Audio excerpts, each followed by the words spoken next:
ఒక పేరు చెప్తాను, విన్నోళ్ళు చేయొద్దండి. Charles Mead. నేను వెళ్ళిపోతున్నా.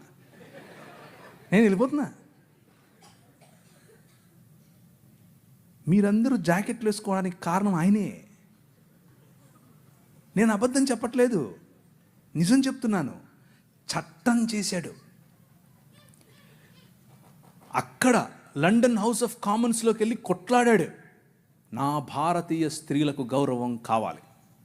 తెల్లోడే, బయట నుంచి వచ్చాడు. అందుకనే వాళ్ళను గర్వంగా మా తల్లిదండ్రులు అనేది, నేను ఊరికి అన్ను గర్వంగా అనేది. ఎందుకు తెలుసా?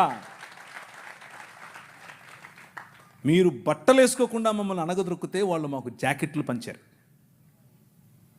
మీరు అన్నం పెట్టండి అయ్యా అని అంటే ప్యాడ్ ఇచ్చారు, చచ్చిపోయిన గొడ్డిచ్చారు. వాళ్ళు పనికి భృతి ఇచ్చారు భారతదేశాన్ని నిర్మించటానికి.